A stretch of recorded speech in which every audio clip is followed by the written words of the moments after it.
Hello everyone, and welcome to my Days of Our Lives official. I hope everyone is having a wonderful day. Before we begin, please hit the subscribe button and give this video a thumbs up. After losing his job at Body and Soul, Leo brings a box of office supplies he stole from the office back to his hotel room.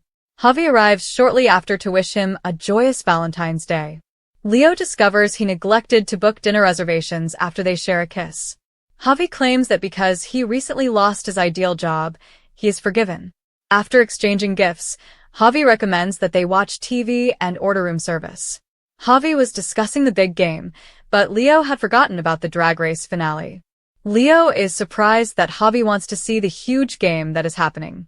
Leo never paid much attention to sports, but Javi says he and his father regularly watch the Texas Longhorns play. Because he loved athletics so much, Javi acknowledges that he was hesitant to inform his father he was gay, but that he was okay with it. His mother, however, was another matter. Leo Javi's game-watching days. As they watch the game and unwind in bed, Javi goes over the regulations with him. Leo enjoys seeing the hot, sweaty males in their tiny shorts race around. As the Longhorns gain the lead in the game, their relationship becomes intense. To play a little one-on-one with Leo, Javi switches it off. Steve and Kayla share similar thoughts. Steve bids Kayla a happy Valentine's Day and anniversary at their apartment.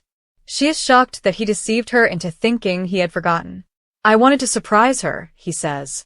He hints that he will come up with another surprise when she laughs that he will have to find a way to make it up to her. Days of Kayla and Steve's anniversary. Steve acknowledges that Stephanie assisted him in preparing the wine and cheese that he surprised her with. Their romantic evening is hampered by Kayla's opinion that their daughter ought to go on a date. According to Steve, their daughter informed him that she and Alex had resolved their differences and are currently enjoying dinner. Steve is worried since Alex is a player, but Kayla is delighted for Stephanie. Since they're still young and will inevitably make errors and grow from them, Kayla thinks he has softened over time. Steve keeps track of how many times they foolishly split up. According to Kayla, they conquered their problems, which improved and strengthened them. Wine cheese days with Stev Kayla. Later, when Steve receives a text from Tripp, who is worried about his mother, who hasn't been heard from since she allegedly left for Hong Kong, the atmosphere is depressed. Kayla speculates that she may have used her visit to Tripp and Wendy as a chance to escape the situation with Brady and Kristen.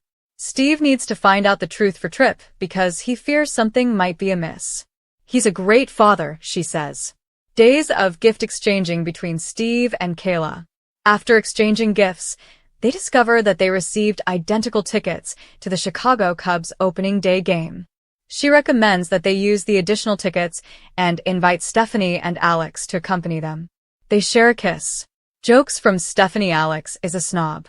Alex greets Stephanie when she gets to the bistro and presents her a red rose. His understanding of vintages impresses Stephanie as they sit down and have some wine. According to him, his mother made sure he was aware of all the top French wines. He also claims that one summer she showed him all of France's top restaurants, including the Louvre. There are moments when he wishes she were a bit more traditional.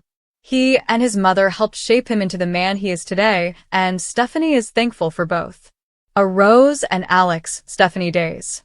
Alex is shocked that she ordered a burger at a restaurant that serves fillets as they place their dinner order. Stephanie points him that they use 3 different kinds of cheese to prepare their burgers and laughs that he would understand if his mother hadn't made him so snobbish. She claims that because she is a Brady, her mother taught her how to make a delicious burger. Does it make her a gastropub connoisseur? He asks. She chuckles that because her mother reared her in Los Angeles, she had to catch up when she relocated to Salem. He inquires as to whether growing up without her father was difficult. She thinks it's wonderful to have her dad back in her life, but her mom always let her know he loved her from a distance. She would not alter her upbringing. He is appreciative that she traveled to Salem as well. Dinner days with Alex and Stephanie. When dessert finally arrives, it's a single ice cream sundae, which they split and kiss each other over. Stephanie likes to eat hamburgers. Days. Johnny and Chanel would like to adopt Tate's child. Tate informs Johnny and Chanel at the hospital that Mrs. Choi has now agreed to him and Sophia placing the child for adoption. They just need to locate the ideal pair. Chanel adds that they may adopt his child after Johnny implies that he simply did. They want a child, but it's dangerous for her to become pregnant right now, Chanel explains. It seems to be meant to be, according to Johnny. Days is adopted by Johnny and Chanel. Since they are cousins, Johnny says Tate may inform Mrs. Choi that the baby will remain in the family.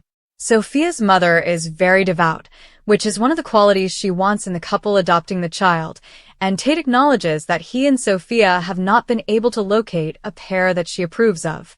According to Tate, they must uphold sound Christian principles. Chanel and Johnny exchange anxious glances. Johnny, Tate, and Chanel discuss days. After speaking with Sophia, Tate promises to get back to them. Since this may be fantastic for all of them, he thanks them. Tate needs to go because he is running late to meet Holly for Valentine's Day.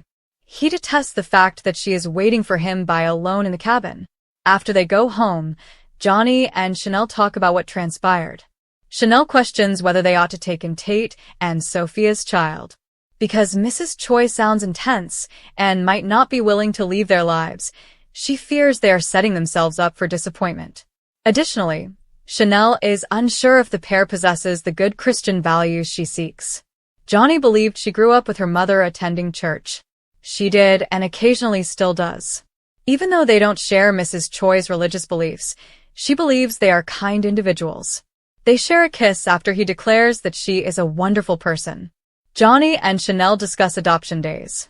Doug is startled Holly is waiting for Tate at the Horton cabin in a negligee when Doug arrives. He swiftly pivots to allow her to don her robe and provides an explanation. He wasn't expecting Julie to be there when she asked him to run an errand for her. She claims that an hour ago, Tate was meant to be here to prepare her dinner. She says she was simply trying this on, but he assumes she has a big night planned. I just meant she looks nice, he says. Doug interrupted for days. Doug reveals that he is trying to find a book that his grandfather gifted to Julie, which she left behind during last April's blizzard. It is a volume of love poems that he finds fast. He learns they have something in common. His grandfather was a hopeless romantic. As he flips through the book, he comes upon one that catches his attention. Holly claims it's one of her favorites and knows it by memory. He shows her the note Doug made for Julie, stating that he knew she was the one the moment he laid eyes on her. Doug acknowledges that he has the same feelings for Holly. She asks. According to Tate, he could have discovered the ideal couple to adopt the child. He tells her that Johnny and Chanel are interested in adopting the child. Will it be strange for him and Sophia to be so close to the infant? Holly asks. Nothing will stand in their way again, he promises, and they can figure it out. He advises them to focus on Valentine's Day and themselves rather than the baby. He gives her a hug and they kiss, but Holly's expression is worried.